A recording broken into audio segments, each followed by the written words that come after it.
Hello people, and welcome to my TED Talk, as people often say, on God's Not Dead for We the People. It's really just called God's Not Dead, We the People. I have just finished watching this movie, and I'm going to give a sort of talk on my thoughts on it. This is not going to be a traditional video podcast where I have everything laid out in front of me in a really structured format. What I'm going to do is I'm going to give my general thoughts on the film, and I have some notes I've written down about different things in the film I wanted to address, and then I'll give kind of a closing thing about it. So there might be moments in this audio-based video, as much as that makes sense, where I pause and just look at what I've written down that I wanted to talk about. Think of it more like a presentation that I would give in front of a bunch of people that was impromptu. Okay? So yes, I've just watched God's Not Dead for, or God's Not Dead, We the People, just to give some background about myself, because I think it will give important context, and people are probably wondering about that as a person who's reviewing this film. I'm a person who is interested in religion. I am curious about how it affects society and how it affects people's lives and things of that nature. It's always been something that's kind of interested me for various reasons. I do not myself believe in God or have any personal religion. I don't have any supernatural beliefs, just because I don't think there's sufficient evidence to warrant those beliefs. However, of course, being a person who lives in the United States, I do have quite a few friends who are religious, and I understand that. You know, I grew up in church and all that. You would expect, really, for someone who has a decent possibility of those things growing up in the United States, like I said. But, yeah, that's basically my background on this. So I didn't watch it like many people did as a faith-affirming exercise, but I watched it just because, well, for two reasons. One, I was interested to see if there was going to be a balanced conversation in this film, and also just because I watched the trailers and I thought if it's as ridiculous as it looks on in the premise, it'll be entertaining. So just giving my overall thoughts, I will say that this film is much like the first two films. I didn't see the third one. From what I understand, the third film was more balanced. The first two films were very much skewed in the Judeo-Christian values are the best values direction, and everyone is against us who doesn't believe in God. Those kinds of things, you know, those kinds of extreme sentiments. And I was frustrated because when I watched the beginning of this, I was pleasantly surprised. I was thinking, okay, this film is going to be more balanced than the other ones were. But that is not what happened. The more the film went on, I was like, oh no, here we go. Here we go. And I think this film might have been not the most ridiculous, but the most frustrating in the falsehoods that it presented, because the actions of the characters in the first two films were hands down more ridiculous, more consistently ridiculous. But this one, I think, was more offensive is not the right word, because it makes it sound like, oh, I'm so offended. I wasn't like offended like it was something that was like, oh, I watched it, it's so offensive. But it offended my sense of storytelling, because I watched this and I expected it to be so much better than it ended up being, and I was so disappointed because I was thinking, like I said, oh, we have they're going to present these things, they're going to take legitimate issues that maybe I wasn't aware of, and they're going to present them in a more balanced way. Maybe not balanced, literally balanced, but it'll be like more balanced than the other ones were. But it just devolved, and we just ended up getting these crazy villains in the story, and I was like, oh my goodness, they just went back to the way they did things, and I did not enjoy the process. I was like, where do you get these Terry Silver villains? I don't know if you've ever seen The Karate Kid Part 3, but Terry Silver, I've said before that Terry Silver is the first live-action cartoon character, just cartoonishly evil, and these people in the film that were the bad guys were just cartoonishly evil, and it took things that were legit. This is another problem too. They take things that are legitimate problems,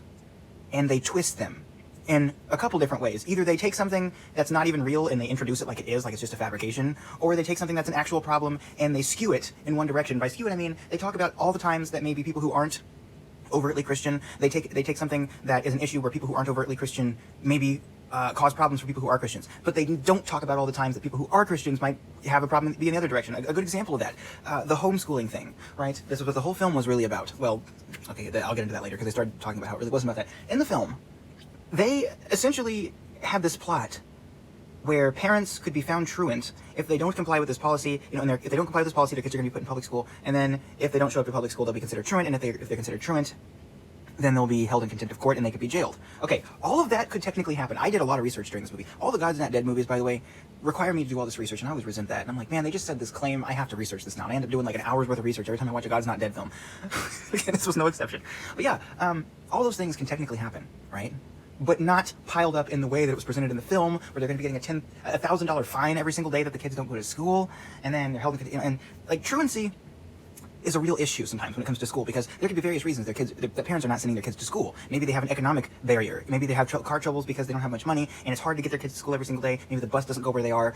They can have problems like that, and parents have complained about this in the past who are trying to get their kids to school, but you know their kids are considered truant. That's a real issue in the United States. They took that real issue and they twisted it to be about Christians who are mad that their kids' education is not living up to what the standards of the state are, and the state's asking them to go to public school until they can fix that problem.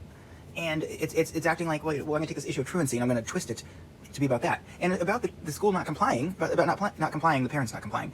You know, that's something that happens, like I said, But that's usually to do with parents who are neglecting their kids because the state has a set number of subjects that you have to teach, and parents just aren't teaching them, or their kids aren't learning, which is the purpose of school. The parents are, teaching the kids these things, and the state is coming and asking kids questions like in a test, and the kids just don't know anything that they're required to know in that subject. So like that's the reason the state would interfere, I think, in that specific instance, or not interfere, intervene. Look, this movie is influencing me. The state's interfering. That's the reason why the state would intervene. But I think they would take corrective steps. They would say, okay, this is the material you need to teach, and if you don't teach it, then they would mandate that your kid go to public school. It would be a slower. It's not like they would come in, see a lesson they don't like, and be like, okay, we're taking your kid out of here, and if you don't, you're gonna have to pay $1,000 every day, and then we're gonna put you in jail. Like it would not happen in that way. And if it did, that would be a corrupt prosecutor, which again is a problem that's isolated, but this is expanded to look like this is something that's happening in the whole country. It's fear-mongering, right? And moreover, in this movie, these parents were actually teaching their kids the material, right? Their kids knew the material. The instruction was perfect in a lot of those subjects because their kids scored higher than the kids in public school did. If that were the case, that wouldn't be a problem because the state says, essentially, you have to teach your kids these subjects. Some states don't even do that. In fact, I think like over half the states don't even have a specific standardized testing or anything like that. So this wouldn't even be a problem for most of the parents who are homeschooling. But anyway, the state says you have a certain... Where was I going with that? Oh yeah, the state says you have a certain number of subjects you have to teach your kids. But beyond that, you can instruct them in whatever religious exercise you want to. I mean, are people forgetting that religious schools are a thing in this country? Clearly, teaching your kids from a religious perspective is not what's banned. It's just, you can't not teach them math. You can't not teach them science. You can't not teach them social studies. But you can put as much religion-based content as you want in the curriculum, so long as you're actually also teaching them the other things they need to learn. So this whole thing is just from a false premise. But I'm getting ahead of myself. I'm gonna look at my notes now. And this video is very unorganized, and I might actually redo the whole thing if this doesn't turn out very well. But I'm just getting my thoughts out, I guess, and it's late at night, so I might redo this tomorrow. But I really just need to talk about it. Okay, I have some notes written here. So from the beginning of the movie, we're starting off with this patriotism. It's starting off with like showing the American flags, and it's just it's getting into the very nationalistic appeals of the core audience, which is probably conservative Christians, right? And it's talking about Reagan in the beginning. Here's Ronald Reagan. Here's all the okay, and then it immediately goes into a Bible passage. Okay, so this is just not off to a great start here. Okay, because the whole thing about this, I guess I'm going to talk about this too. Let me just read my notes for a second. I'm going to take a look at what I wrote down. So in the beginning, we're talking about this stuff with Ronald Reagan and the country's foundation. This is a big problem throughout the film. Okay, now they're talking about Christian things, but it is a problem to pretend, as a lot of people who are misrepresenting the foundation of the country are, to pretend that having different views was not an integral part of the foundation of the United States. Because what these people frequently do, who make movies like God Is Not Dead 4, is they'll cite something like a quote by one of the founding fathers. And they'll say, see, this founding father was very religious. See?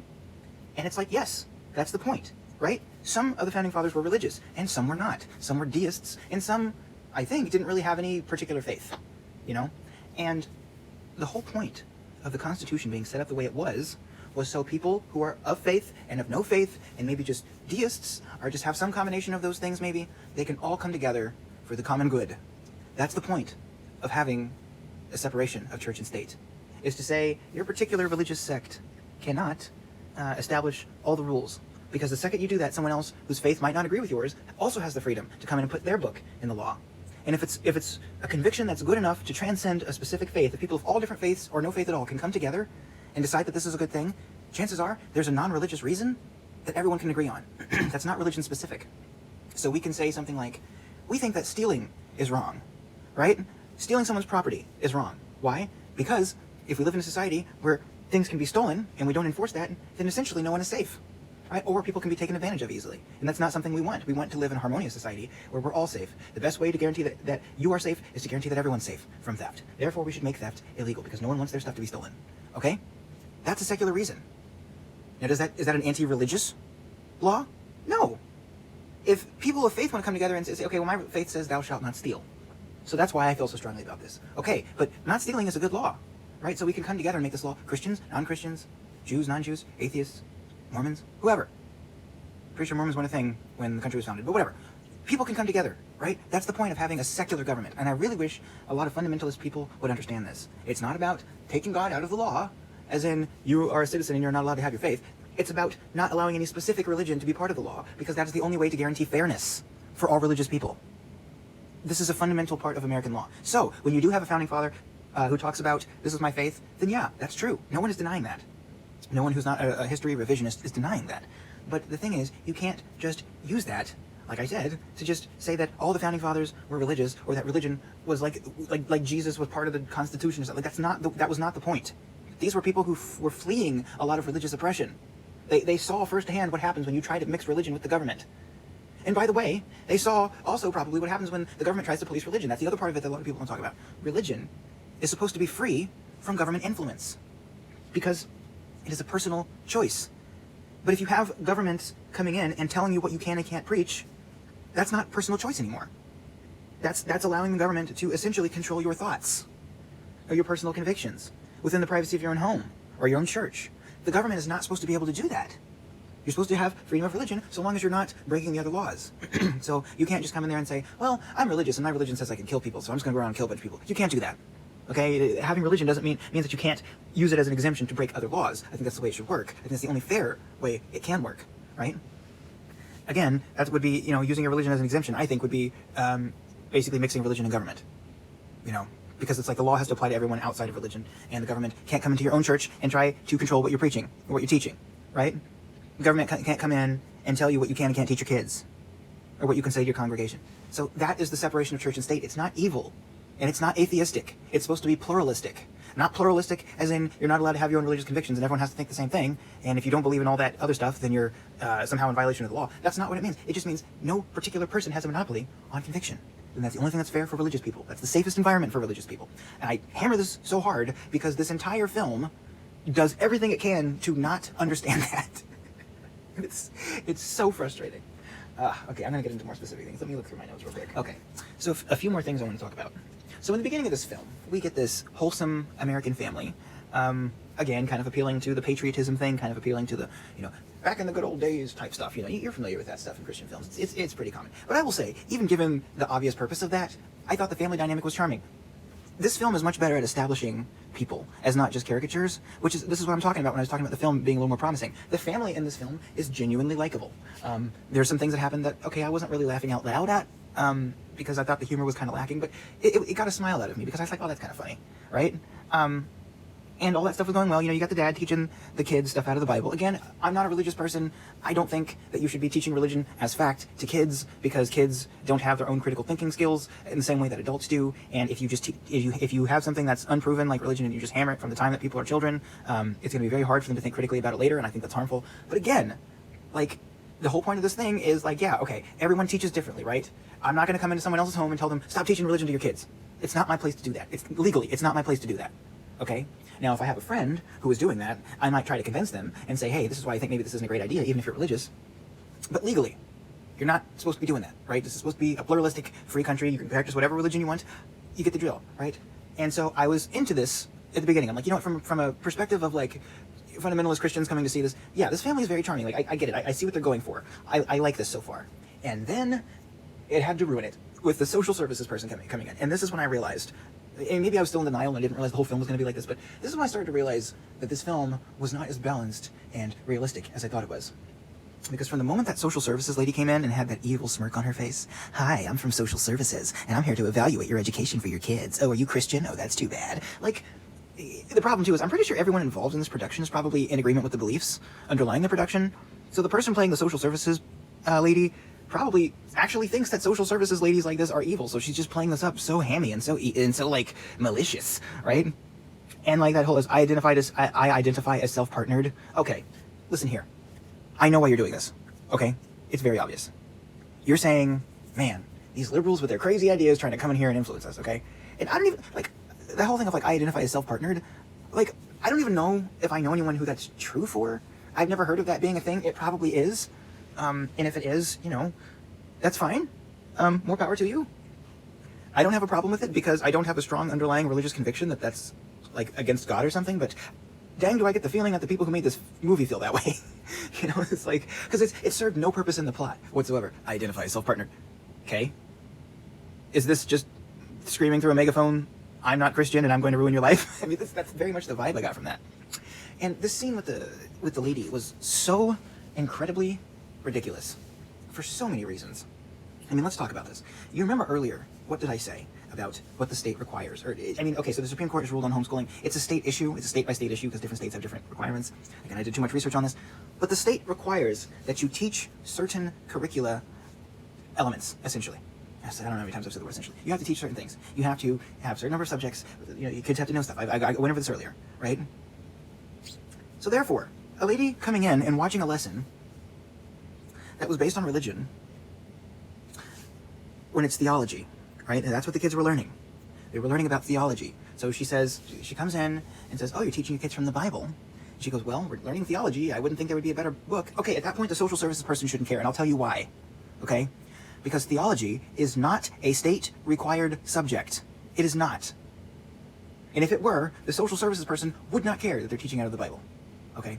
But theology is like the study of God, okay? If it was a state, like, required course, I'm pretty sure it would be like world cultures, or like, I don't know, something like a religion class, maybe, even like religions of the world, because a lot of schools teach that, right? But they said theology, and it was Christian, so I'm pretty sure like this is not one of the subjects that the homeschool family is teaching in order to be compliant with the state guidelines.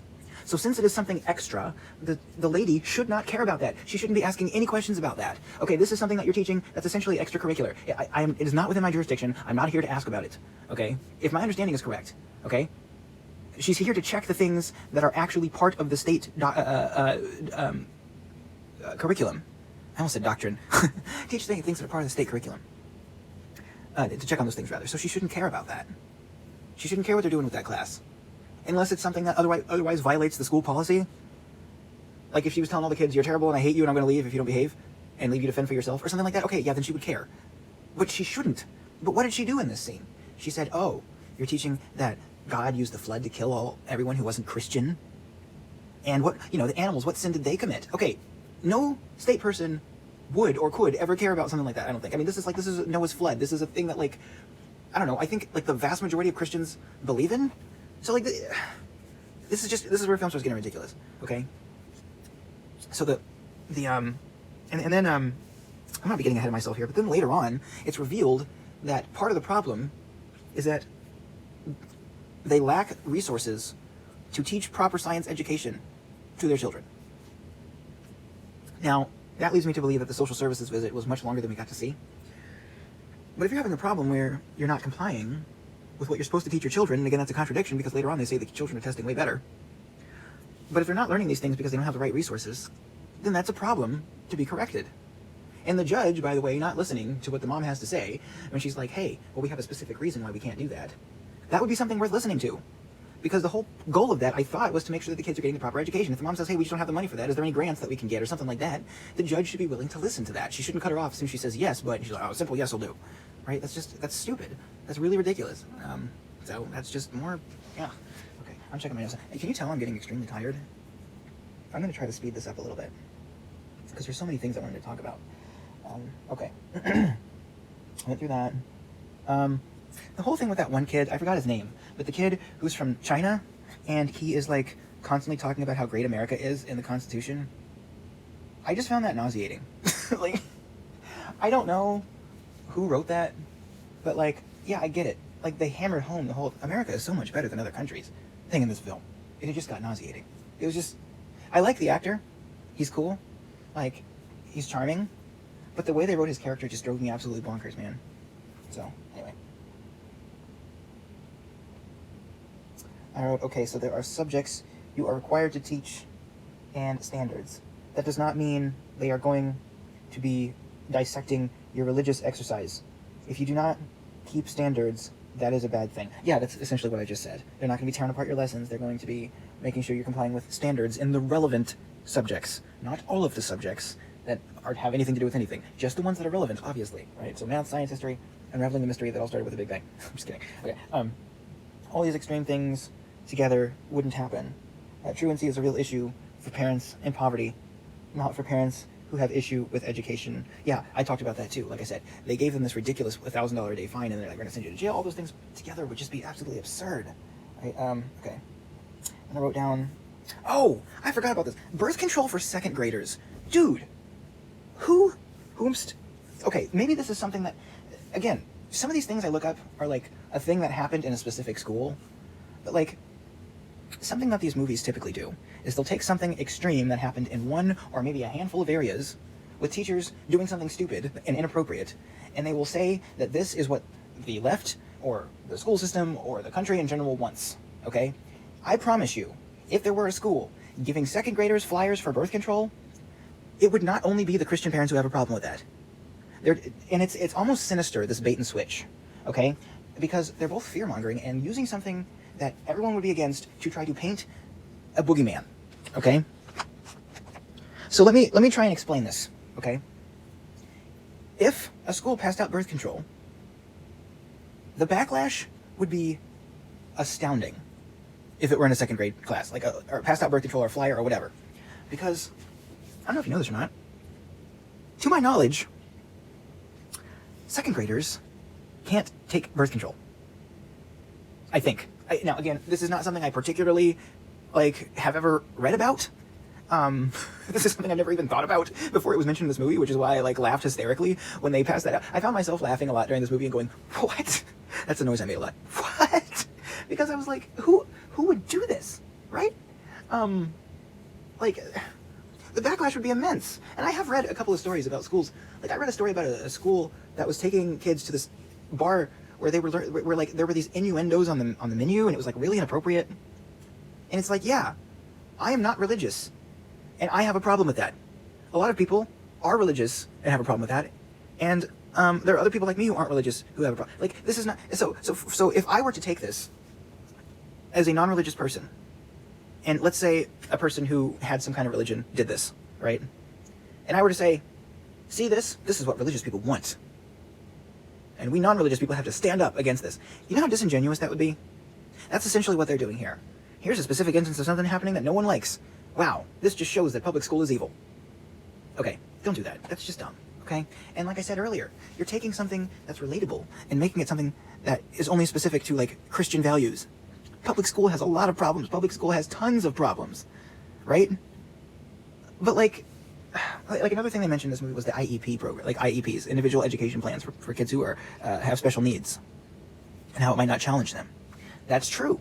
That's something that happens. But again, it took something and flipped it on its head because this whole film was about getting summoned to court for not being in charge of standards, or for not taking charge of the education and complying with standards. So if parents are not keeping up to standards, then how could you also say that, yeah, he won't be challenged here? When, it sounds like the problem was that the standards weren't being met in the first place at home, so it was worse than the school probably would be, right? But then again, they kind of flipped that too because it looks like they were, and it's just this whole thing's a contradiction that doesn't make any sense, and I don't get it. Okay, I'm looking for more of this. I'm determined to not fall asleep by the end of this review. Oh yeah, okay. Here's another thing. China banned homeschooling, another bait and switch, because what they did was here's what else did the whole quote? China banned homeschooling, bait and switch, the fear of China. China banned homeschooling because, the state only wants kids to learn a certain thing. Okay. Are we talking about banning homeschooling in this movie? Yes. Are any states interested in banning homeschooling? No. Why? Because the Supreme Court upheld that parents have a right to homeschool, I think. If I'm understanding that correctly, that's what happened. Homeschooling is legal in all 50 U.S. states. So we're taking something that we've already exaggerated. So essentially, I said it again, the state coming in to check to make sure you're compliant, and we've turned it into this boogeyman where this weird evil lady is asking you about Noah's Ark for a theology class that's not even part of the state curriculum, so she shouldn't even care. And then they've escalated that to China China did ban homeschooling. And they're oh my gosh, they're going to ban homeschooling because the state wants to know they want to control all your kids' thoughts. That's 3 levels of escalation right there. At least 2. It's a bait and switch. You're saying, wow, here's a minor thing that's happening in our country, and we have to stand against it because you can't ban homeschooling. But they weren't even trying to ban homeschooling. So again, that's just it's a tactic. It doesn't seem like an accident. It seems intentional.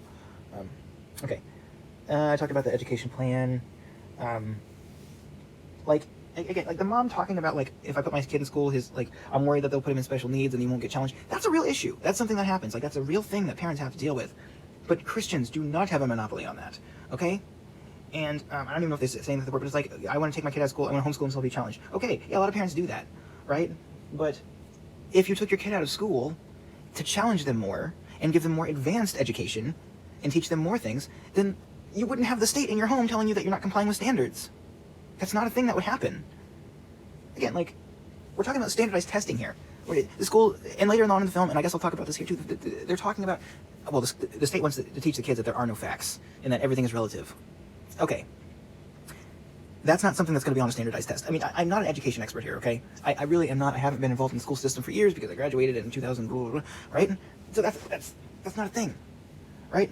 But that's not a thing. That's not a thing that I see frequently. I'm getting tired here, can you tell? But like at the same time, man, I'm pretty sure that the school's not going to be coming in there like, hey, you taught your kid that facts are a thing, so we're taking your kid out of homeschooling. It's ridiculous. That's not even a real thing that they're teaching. And if you were taking your kid out to teach them more advanced science and more advanced reading and more advanced history and more advanced mathematics and all that other stuff, then they wouldn't be taking your kid away for educational neglect. They wouldn't be doing that. So again, it's like a bait and switch. You know, I'm Christian and I want to have my kid out of public school because they're teaching them things I don't agree with. That's exactly the same thing as, you know, and because I'm doing that as a parent who's Christian, they're coming after my kid's education and telling them they can't learn at home. And that's the same thing as a parent taking their kid out because they want to challenge them more. Except for if they did that, that would negate the problem of the school coming in. See, it's another bait and switch. Okay. How do I put that in there? IEP. Okay, yeah, that's what I wrote down here, actually. I didn't even look at this, but those things are problems, but that doesn't mean homeschooling is automatically better. Oh, that's another good point. Yeah, it doesn't mean homeschooling is automatically better. And it says, but the problem is they weren't compliant. not that they were challenging them too much. Okay, here's a good point to move on to here. Lincoln. It had a Lincoln quote where Lincoln was talking about under God. I'm pretty sure it was from a Lincoln address. Yeah, Lincoln wasn't, like, Christian. I read up on this again. This is more research. When Lincoln was a younger man, he said he didn't have a faith.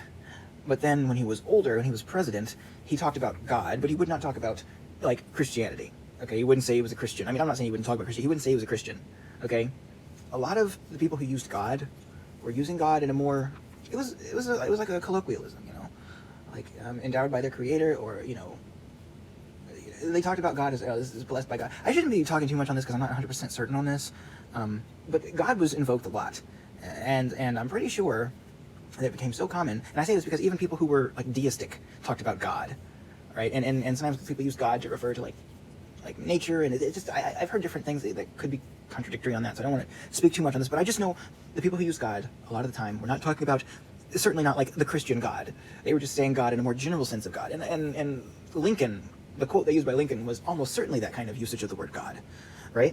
And they're using it to be like, see, we have to stand up for what we want because Lincoln said this, even though Lincoln didn't think what we think, and Lincoln probably would be more in favor of a more balanced approach to religion, you know. So, again,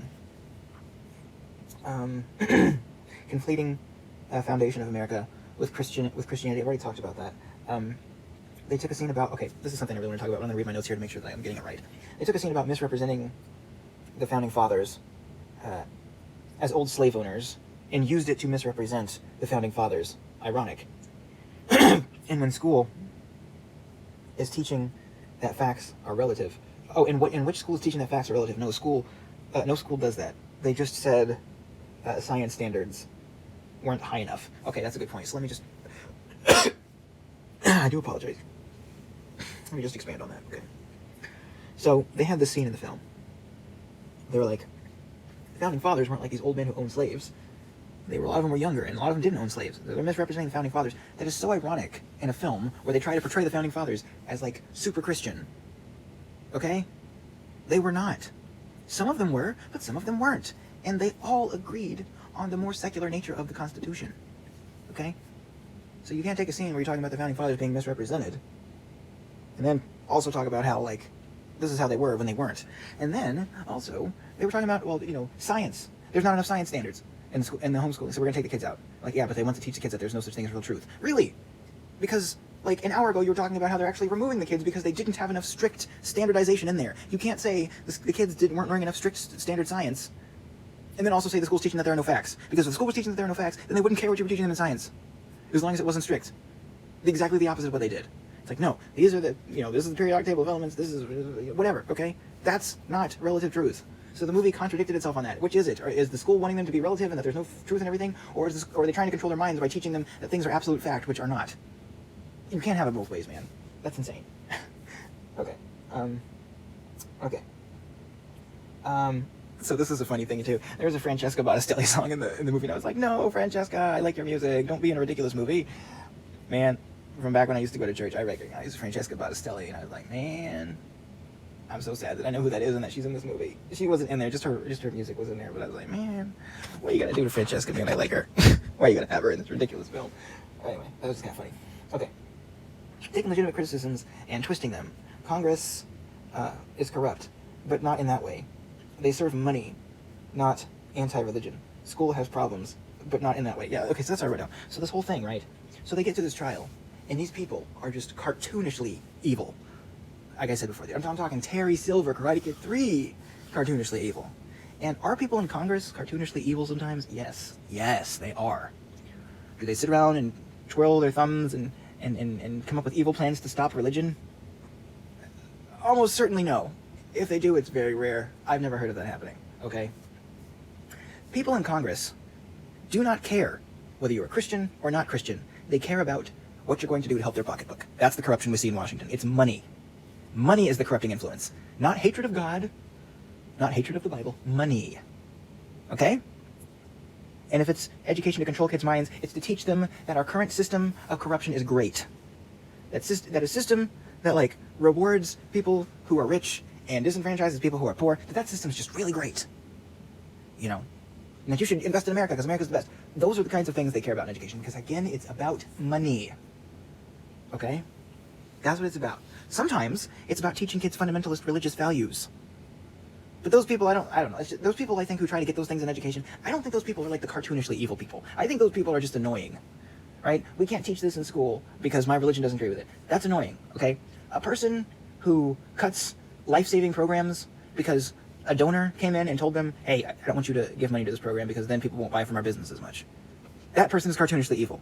But that's not what we're talking about. We're taking in this movie, we're not talking about that. They're taking a legitimate criticism of something, and they're turning it into something that it isn't, which is everyone in Congress hates God. Don't be ridiculous, man. And this one lady who's like laughing at dead people, like, ha, he's dead. Ha, you have a lot of surprises waiting for you. Ha ha ha ha. Okay, I'm gonna go out on a limb here and say whoever played that lady is either a really good actress or very religious and does not like these type of people because she portrayed that lady as so evil, like almost pure evil. That's the thing. Like people sitting around at cocktail parties talking about, ha, man, can you believe that lady said she went to NASA? She didn't go to NASA. Unspoken dialogue. She is dumb. And we're smart, and we know the truth, and they don't, because we're evil. Like, that's just, guys, that's not interesting, okay? It's just entertaining for people like me, okay? But it's not, though, because if we realize that there are people who take that seriously, and that's scary to think about. Oh, my goodness. Cartoonishly evil lady. Ugh. So we've got that cartoonishly evil lady, we've got the cartoonishly evil judge who's just super disrespectful, and they're up there challenging specific parts of Christianity. Like, oh, your religion, we consider your religion to be unfounded and irresponsible. Oh, at one point the judge said, okay, I'll get to that later, actually. I'll get to that later. I'm getting ahead of myself. But there's standing up there and like challenging their religion. This is not what this trial is about. And I realized this is just God's Not Dead 2 all over again, man. Because at least in the first film, it was like a professor who was just, kind of a jerk. In this film, it's doing the whole court trial thing again. We're putting something on trial that was not even part of it. The problem with these parents, again, was that they were not complying with state standards. And that is a problem. If you're going to be homeschooling your kids, you have to make sure that they're learning the things they're supposed to learn. It had nothing to do with their religion. Okay? That shouldn't even be part of the equation. But now they're in court. And rather than the people in court saying, hey, why aren't you teaching these things that we told you to teach your kids? Which, again, probably wouldn't happen in most U.S. states, I don't think. But anyway, I'm going with it. I'm assuming this is happening in the U.S. states where we do actually keep track of what people learn in the classroom, at home. Like, this was not a problem with them going, hey, why aren't you teaching your kids these specific things? It was a problem of, why are you believing in this religion? Which had nothing to do with what they were there for, man. So that's just, it's another bait. So you have this judge come up to the pastor afterwards and be like, yo, you really think that what you're saying is going to make any difference? You're going to say something and then we're going to rule the way we want to. Okay. I don't know if that was the judge. I don't remember who the dude was. But you can't do that in a court. You cannot do that. Now, I'm not even a lawyer and I know that. Do you know what would happen in a court if the person who's doing your hearing before they ruled came up to you and said, hey, I just want you to know we're not going to consider any of your evidence and we're just going to rule however we want to? Okay. That would probably itself warrant another trial or a mistrial, I would say. It probably would warrant a mistrial. If I presented evidence or if I said, hey, the judge came up to me and just said he's going to not rule in favor of me. Okay. Now, there's a good chance that you wouldn't be able to prove that. But if I was this judge and I really wanted to just rule against somebody, I wouldn't come up to them beforehand and tell them my evil plan. Why would you do that? That would just ensure that you're not going to get your plan done. This guy is terrible at being evil. That's rule one. You know, they talked about this in The Incredibles. Don't monologue before you do your evil thing. That just gives people the opportunity to beat you. They did the thing, though. They're like, yeah, this is our evil plan. We're going to tell you our evil plan so you can beat us. Why would you do that? And, it's just people standing around talking about how God is dead and they hate God and, you know, we hate what you stand for. And the boogeyman that a lot of religious people have. Okay, let's see. Okay. Okay. Christians. Oh, this pastor at one point was like, hey, here's the problem. We've allowed other people to take over politics. And Christians have gotten out of the political game. And they really need to be more involved. And we just let it. That's a lie. That's not even a mistake. That is a lie that the movie is pushing. Okay? And I say it's a lie because if they did any amount of research, they would know that Christians are overwhelmingly in political bodies. They would know that. How could you not know that? If you're a conservative and you're following politicians and you have a religious litmus test, which a lot of religious people do, you would know, okay, this person said, hey, we're religious and we're in politics. Religion is brought up lots of times in Republican panels and debates. So there's virtually, especially for someone creating a movie like this who's probably done some research, as much as I've said that they might not have. I mean, they've done enough research for that. They know that this is not true. They act like the political game is just like something that Christians aren't involved in. They know this isn't true. They have to know that. So that's why I say this is a lie. This is a lie. Okay. And another thing I had a problem with this film. Sorry, I'm going to go grab a blanket because I'm cold. Okay, I just got a blanket. Another thing I had a problem with in this film is this whole thing of like, let's just give this really easy setup so we can knock it back down. The person's talking to a Christian and they're like, hey, you know, children belong to all of us. I'm evil and I'm going to say this ridiculous sentence so you can answer it with a good rebuttal that we could put in the trailer. All right. Children belong to all of us because we're the state. It's like last time I checked, children belong to parents. Good answer. Great answer. That was a great comeback, except for that the original thing that was said was crafted specifically around the comeback, not as even a good idea, right? It was just like when Professor Radisson was like, yeah, and I was a lecturist about moral absolutes. When it had almost nothing to do with the thing that he just said. It was just so Josh Wheaton could go in there and be like, yeah, well, you see, moral absolutes actually are important to you. You know, it's just there's a lot of that going on in the movie. I just found it annoying. It happened a lot. It's lazy writing. Okay, but I am going to get through this. Okay. Using Thanksgiving. Okay, this was a big thing that took up a lot of my time. That was so unnecessary. Oh my gosh, this was annoying. I spent like 20 minutes researching Thanksgiving when they said this. Using Thanksgiving to teach multiculturalism does not mean that you deny the history of the harvest. Yeah, okay, so this was a big one. It was like the, what is it, UAE? Was it UAE? The Education Alliance? Some foundation or something. Some Department of Education or something. It wasn't Department of Education. It was some organization, some department or something that like had a statement on Thanksgiving. It was talking about Thanksgiving was represented multiculturalism. Thanksgiving was a display of multiculturalism or something like that. And they're like, no, it wasn't. The original Thanksgiving harvest was to celebrate God, and what, you know, the harvest, the thanks, to give thanks to God for giving the harvest. Okay, is it possible that the organization is misrepresenting Thanksgiving? Yes, but I got the vibe from what I looked up about Thanksgiving was that the thing that organization was trying to teach was that the actual meeting of the Pilgrims and the Native Americans was it wasn't just it was the Wampanoag people, I think, the Native Americans, and the settlers and the Wampanoag.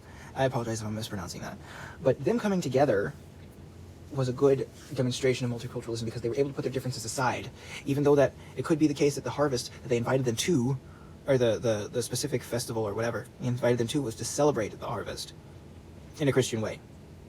Okay, the Native Americans who came to that thing did not have the same like Christian religion as the settlers did. They were able to come together and eat together. That's the point that they're trying to show by saying it's multicultural. You can totally tell students, hey, this harvest was originally to celebrate divine providence. And by the way, when I went to school, they always talked about like the religious beliefs of whoever we're learning about. They always talked about that. Granted, I am from a more conservative state, but I don't think that a more multicultural focused education means that you just don't tell the students that these people were totally religious and that this was a religious festival. I mean, in social studies class, we constantly learned about the religious, I just said this, but like we constantly learned about the religious beliefs of people we were studying. And the textbook wasn't like, yeah, and this one's better. It didn't, you know, it wasn't like, yeah, well, you know, the Christians were there, but, you know, Christianity's dumb. We all know that. None of the textbooks I learned from said that. Okay? It was always just, this is the facts about what, you know, who believed what. And emphasizing the multiculturalism, that's not a bad thing. But if you emphasize the multiculturalism, you also should teach the bad parts of history and what the the disagreements and sometimes how the Native Americans were brutalized by the settlers. And those things were also brought up because I was researching that is it UAE? I don't remember. Whatever that organization is. I looked at their stuff on Thanksgiving and they totally emphasize those things as well. All aspects of it. So this is just, again, it's just that's representing something, making it seem like it's something it's not. To give the movie a boogeyman to fight, it's just sinister. And I'll talk about this too, because I'm going to forget if I don't. It's sinister because a lot of religious people look at this movie and it's their only representation of non-Christians, because they don't really know many of them, and they just think they're all coming together to be a big boogeyman against them, and it's harmful. Okay, I talked about Thanksgiving, particular criticisms about the way courts are portrayed. Yeah, that's a dumb thing too. Like, courts chase these rabbit trails of making fun of someone's religion. Like, oh yeah, but if you believe... I already talked about that a little bit. Okay, let's see. Separation means state also doesn't mess with church. I've made that point very well in this video, I think. If your kids know that stuff, there wouldn't be a problem. What is happening? Yeah, another thing. The lady talking about, my kids score higher on tests than any of the other kids in public school. I'm like, well, then you wouldn't be here, lady, would you? So, this movie makes no sense. And, I gotta say something, though. There's this moment in the film that I totally give the writers a pass for this, because it was really funny. And it probably made a lot of people mad, which makes it even funnier. They totally kind of put up the middle finger to flat earthers at one point. Like, you guys think my kids are a bunch of flat earthers. My kids know the world is round. Okay, 20 years ago, that would have been a dumb thing to put in a film. I will tell you, 20 years ago, that would have been like, why would you even put it in there? Nobody thinks that. But a lot of people, not even a lot of people, I shouldn't say that, because it's kind of overrepresented.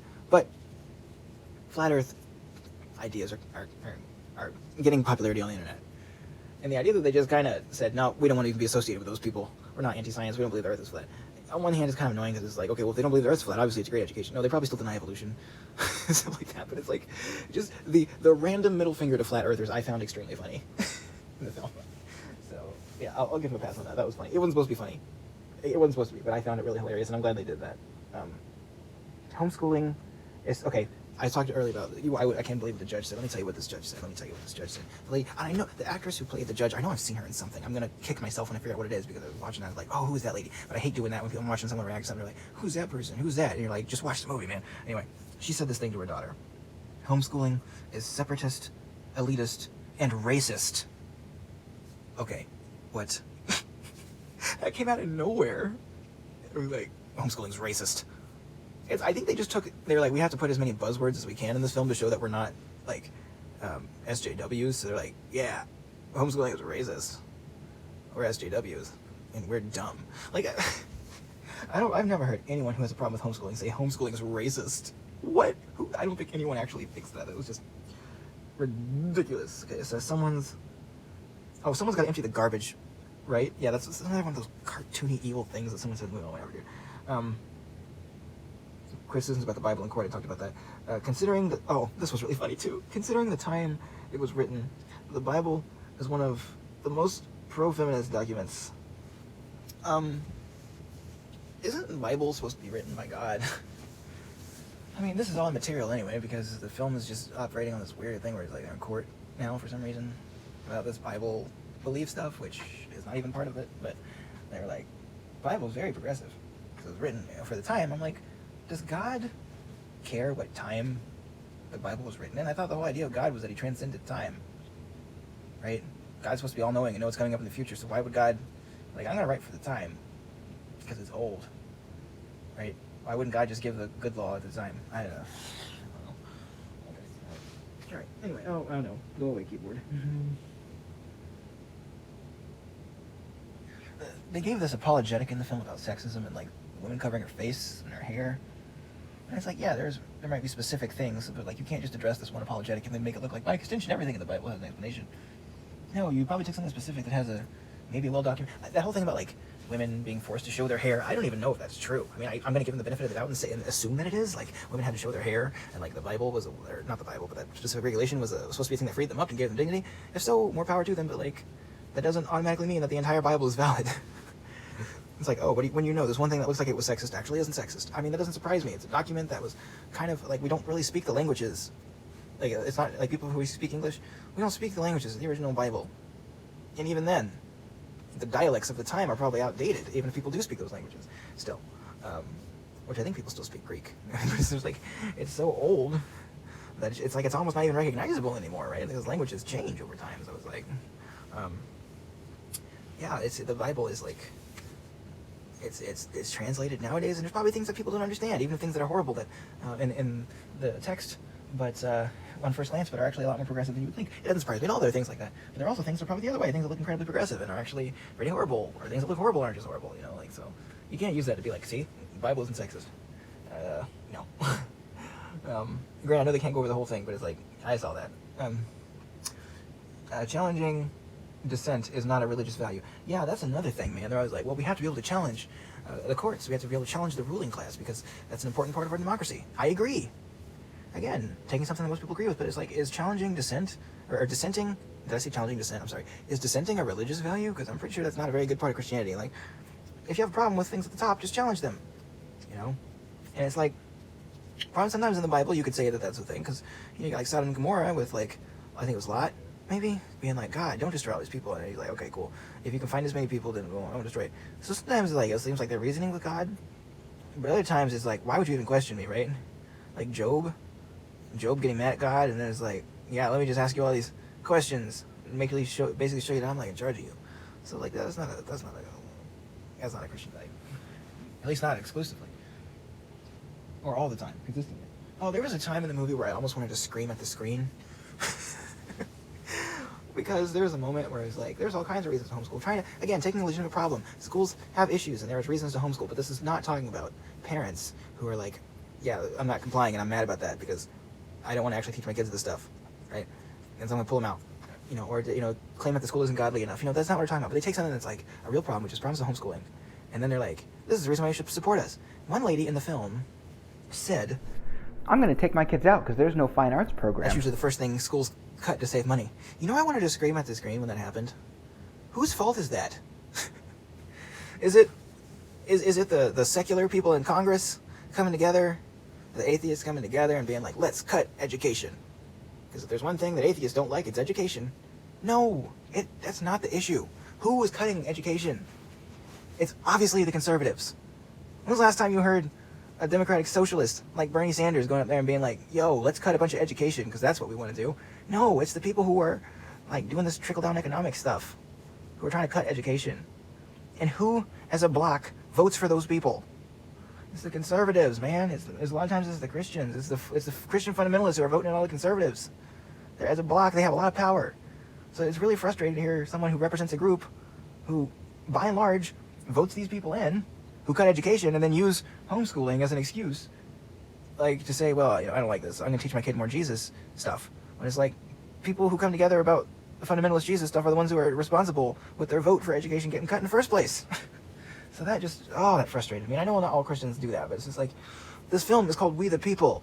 It's talking to like, and it shows Reagan at the beginning. And so this is obviously talking to conservatives. Obviously. Conservatives are the target demographic.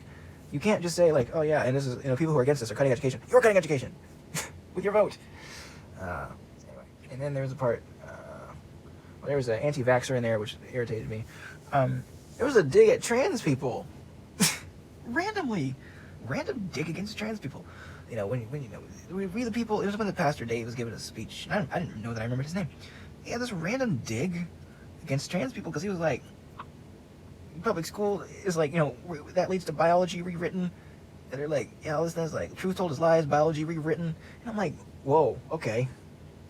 Yeah, if that was a dog whistle, it was a terrible dog whistle because everyone knew what that was about. I don't think it was a dog whistle. It's like, what other subject people are like, yeah, you're just trying to redefine biology. Which is funny because a lot of the people who are like taking their kids out of school, I'm not trying to stereotype people here, but it's like, dude, this is the thing that's pretty common with this group of people, which again just sounds like stereotyping. Like a lot of these people, that's what I'm saying, target demographic, would not accept evolution. And if you're taking your kid out of school and teaching them that the Earth is 6,000 years old and that evolution isn't a thing, that's rewriting biology. Okay, affirming that trans people exist is not rewriting biology. That's just expanding biology to be more in line with our current understanding of it, things that we didn't understand before. You know, and unlike teaching evolution, or not teaching evolution and teaching creationism, which literally is rewriting biology. That's the irony. The thing with the guy at the end who was Muslim, his daughter getting hit by a car was like, that was weird, man, because he's like, I thought there was going to be this moment at the end of the film where, like, there was going to be, like, this moment, okay, these people have different faiths, they're coming together to understand this. Because the little kid comes in there and he's talking to the older guy whose daughter is in the hospital. And honestly, that was a touching scene. That's a difference, I think, between me and a lot of other, like, non-religious YouTubers who try to review these things. I'm not going to make fun of something that's a serious moment and that's done well just because it's in a Christian film. They're like, look at a Christian film and it is serious. No, I'll compliment something where it deserves to be complimented, right? That scene was a touching scene until they used it to imply that the guy who's a Muslim is going to, like, convert to Christianity because his daughter got hit by a car and I'm sorry. That's not funny, but, like, the way I just talked about, I'm not going to make fun of it, but the way I just worded that was so silly. And that's because that was a silly idea to have him convert after that. Like, what? This is God trying to show you that your daughter's faith is real by having her get hit by a car and then in the church. There's a cross in the background that's looming. Like, see? I was like, what is this message? Because, like, the little boy came in and was talking to him, right? The little boy's like, because the little boy lost his dad, and the little boy lost his dad, and the guy lost his daughter. But, like, the daughter eventually is okay, right? But they're both in this state of loss, and it's good writing in that moment. I'm like, okay, like I said, it's talking about making the good characters, not the super villain atheist, making the good characters relatable. They're in this room together, and they're, like, talking. And I did have this thought, like, okay, you probably shouldn't be allowing your kid to just go into random places and talk to strangers, but okay, putting that aside, we know both of these characters, so we know that nothing bad's gonna happen. Actually, maybe not, because this guy was really terrible in the first film. Okay, I'm not making my case here. Let me just try to get this out. They're talking together, and the guy's saying, you know what? Sometimes, you know, realizing that you're God's creation means that you do certain things. You know, he's just having this moment where he's talking to this kid about his faith, and you know that they have different faiths. And I thought, okay, this is gonna be a great moment because, like, for the kid, God means one thing, and, like, and it's not like the kid is talking about, like, his. I liked it because the kid's not talking about, like really fundamentalist religious stuff. He's just talking about, like, you know, going up to heaven, which, I mean, a lot of kids believe that. You know, I mean, a lot of adults believe that too, but, like, he has a very childish understanding of that, even though it's not something that I think is real. He has, like, a very rudimentary understanding. Like, my mom goes to heaven, might go to heaven. My dad went to heaven. I don't want my mom to go to heaven too. I wish I could go to heaven so my dad didn't have to be up there. You know, it's a very common, very cute, very sad belief that this kid has. And this guy is of a different religion, but he's saying, okay, I'm going to use what I can in this moment from my religion to comfort him in this moment. And, like, that would have been a great thing where it's like, yeah, people can find common ground who have different faiths, which would have been a good thing for the We the People movie, because that's what I thought it was supposed to be about. But then at the end, they had to have the moment where the guy was, like, looking angrily at the cross, and he's, you know, that, like, in the film it's supposed to be like Jesus is getting to him, and I'm like, dude, why did you have to do that? Like, you see how if they just would have let that be and not have the guy in there earlier questioning God and talking to the cross and being like, Son of God, come down, and, like, I surrender to you. Like, if they just would have left it like, hey, this is a painful moment for both of you. I'm a Christian. Well, okay, the kid's not really a Christian. The kid's a kid who believes some stuff about God and heaven. We come from different backgrounds, at least, right? You're a Muslim, I'm not a Muslim, but I'm a father, and I'm using my faith in general terms to comfort this kid, even though we're from different faiths. That would have been a great moment, but they had to ruin it by making it so, like, and now the Muslim comes back to God because his daughter got hit by a car. Like, movie, you almost had me, and then you just had to ruin it. Oh, gosh, why did you do that, man? I was so ready to root for you. Oh, that's the end of my notes here. Also, they said, I am we the people, which I'm like, why didn't they say we are the people? Or we are all we the people, or something. I am we the people. I just didn't like the way that sounded. I am we the people. It's just, if you say that, it sounds like something you say when you're tired. I'm tired, and it sounded probably okay. So, I am we the people. See, it sounds weird. Why would you say that? Anyway, that's the end of my notes. The God's Not Dead 4, overall, yeah, it started out well, and then it just spiraled into being another God's Not Dead movie, which it is, but God, why did they have to do that? God's Not Dead. And the Newsboys are there at the end, and then, you know what I really love? For someone to do, like, one of two things. Have, like, a God's Not Dead cinematic universe where, like, these characters, like, show up in different movies that have nothing to do with God's Not Dead, and they all have their own arcs, which would be really cool to solve this. In my mind, I want this canon to be fixed with the evil atheist, or have it be, like, a thing where, like, aliens came down and they really didn't like Christianity, so, like, they sent down these really weird people to be, like, stand-in. So, like, started with Professor Radisson. and he didn't comply with what they wanted, so, like, he got hit by a car because it was the aliens. Oh, I guess the aliens could also do the stuff in this movie with the guy's daughter, and then, like, God's Not Dead 2, they started infiltrating the government. Then in God's Not Dead 3, they calmed down for a while. In God's Not Dead 4, they went full-blown evil atheist again. and like Pastor Dave teams up with like a government agency to like track down the aliens, and he gets like a Mingy cricket, like or a noisy cricket, like in Men in Black.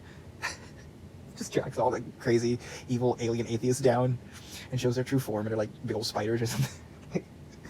I'm trying to think about like, cause I like to think about stories and what it would take to make these stories work. What would it take to? How many movies would it take to fix the God's Not Dead canon so it makes sense again, as if it ever did?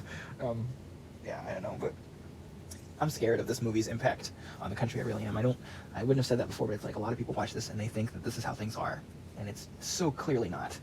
You know, and it's, I wish people would have a more solid grasp on how the country actually worked, how the law actually works. Yeah.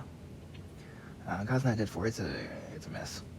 But I will say two things to compliment it. The acting was a lot better, it seemed like, in this film. And the cinematography was better. Good cinematography. I was like looking at the, I was like, I see you, cinematography. I see what you're doing. I see what you're doing. You got some style right there. I see that. You know, I was looking at that movie like, oh, okay, I see you. I did better with that. Score was on point. Score was fine. It was a little bit melodramatic and swelled a little bit too much sometimes, but yeah, it did its job. It was moderate. Not really good. And then, what else? Yeah. Oh, that scene where the kid was talking to the girl and he like struck out. That was painful. I like that scene. That was really funny. How she kept like, how he kept wanting to talk to her. Although he fell down, that was ridiculous. Like, dude, why are you falling like that? You just tripped over the air. You're an idiot. But that was the point, though, right? It was to be charming and idiotic.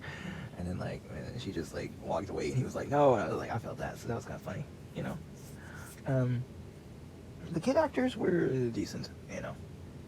Yeah, it was fine. They're not great, but like, it was fine. It was a fine movie. The judge probably was the best actor. The lady who played the judge. I didn't like her character at all, but she was a really good actress. Yeah. Anyway, and of course I like the guy who plays Pastor Dave. He's a likable guy. I like him. I don't know his name, but like he's definitely like. Okay, I like him when I see him, right, and his family, and then the guy from Africa, I only know that because they talked about Africa in the movie. Oh yeah, I was painted like American exceptionals in this movie, like, oh, America's better, no, those other countries don't have freedom. I was like, oh, that's kind of rude. When I saw that, like, that's rude. When they said that thing, I was like, oh, you don't know what freedom's like until you lose it. And like, are you saying that none of those countries have any freedom? What? That's weird. America's so free, right? Yeah, we're so free, let me tell you. We have great healthcare, great education. Yeah. We don't have any of those things. Oh, yeah, so anyway, it was weird, but all characters... not so great. Actors, good. Anyway, I won't see this again, but I'll be excited to watch some people review God's Not Dead 4. God's Not Dead 4. What did you think? That's my video for this. I'll see y'all next time. Thank you for watching. Goodbye.